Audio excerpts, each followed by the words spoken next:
बुखारी साहब, कराची में इंतहाई अफसोसनाक वाक़या पेश आया। गुल प्लाजा में आग लगी है और उसके बाइस 26 जानें जो हैं वो लुक़मा अजल बन चुकी हैं। 74 से ज़ायद लोग अब तक लापता हैं। लोग अपने प्यारों के इंतज़ार में उस प्लाजे के बाहर खड़े हैं। बुखारी साहब, आपको क्या लगता है कि ये कोई माइन्यूट नेग्लिजेंस की वजह से एक सानहा पेश आया या फिर इसमें इंतज़ामी गफलत मुलव्वस है? देखिए, it's a combination of both. एक है कि किसी की गफलत की वजह से इतना बड़ा वाक़या हो, सानहा कहना चाहिए इसको, वाक़या नहीं है, सानहा हो गया। और दूसरा, respond of the government, respond of the concerned departments, pathetic. मुझे पूरी तारीख में इतना बेहिसी का मुजाहरा मैंने नहीं देखा जितना वहाँ। 22 घंटे तो लग गए मेयर साहब को वहाँ पहुँचते हुए, शहर के अंदर की एक बिल्डिंग पर। चीफ मिनिस्टर साहब को उससे ज़्यादा टाइम लग गया है। जानों का नुकसान हो रहा है। 32 घंटे से लोग लाइव कवरेज देख रहे हैं पाकिस्तान के हर चैनल पर, मगर वो नहीं पहुँच पाए वहाँ, बहुत मजबूरी है। ये वहाँ फैक्ट्रियों को आग लगना, प्लाजों को आग लगना, ये नई बात नहीं है। MQM के दौर में जब वो साहब का दौर था भाई का, तो ये लगा करती थी भरते की पर्चियों के ऊपर।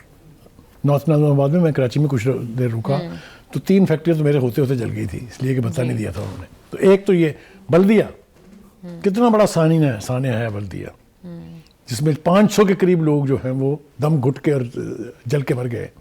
किसी की पीठ पर कोई असर हुआ? आप मुझे बताइए, टाउन प्लानिंग, अभी ये नए बिल्डिंगें आपने देख रही हैं, टेस्ला टावर, पता नहीं कौन से जो है, किधर है town planning? How can you allow a building to be used जहां एग्जिस्ट का रास्ता ना हो? मुखा साहब, 2023 में भी इसी तरह को कोई वाकया पेश आया था। उसके बाद मेयर साहब ने ये कहा था कि सेफ्टी ऑडिट करवाएंगे तमाम तार इमारतों का, लेकिन कुछ भी नहीं हुआ। अनफॉर्चुनेटली हमारे पास इसकी एक रेमेडी है कि सानहा हो गया, बंदे मर गए, चलो जी कंपनसेशन दो उनको, और 1-1 करोड़ रुपया दिया फैमिली को। Is that A compensation? उजड़ गए वो लोग, जो 1200 दुकानदार थे वहां पर, जल के राख हो गया उनका सब कुछ। ये क्या करेगा 1 करोड़ रुपया? क्या ये बिल्डिंग महीनों में बनने जा रही है दोबारा? क्या दोबारा उनको बैंक्स पैसे देंगे इंटरेस्ट फ्री कि आप अपना कारोबार दोबारा शुरू कर लें?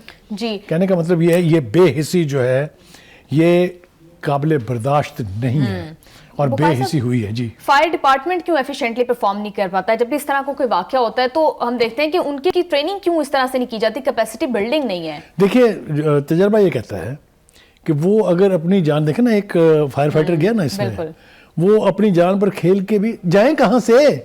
इतने बड़े प्लाजा का एक तो बड़ा मेन एग्जिट गेट है, बाकी ग्रिलें लगा के चोरियों के डर से कोई अगर मुमकिन फरार हो सकता हो, कूद सकता हो, बाहर निकल सकता हो, वो रास्ते सारे बंद किए हुए हैं आपने। बिल्कुल। बुखारी साहब, ये भी कहा जा रहा है कि रेस्क्यू के जो टीम काम कर रही थी उनको पानी नहीं मिल रहा था, बार बार पानी ऑन एंड ऑफ बंद हो रहा था। There you are. इसलिए कि जब हाइड्रेंट लगा के पानी बेचेंगे तो इस किस्म के कामों के लिए तो पानी नहीं मिलेगा ना आपको। It is a combination of administration failure, lack of facilities and capacity to handle a situation like this. Thank you so much sir for your analysis.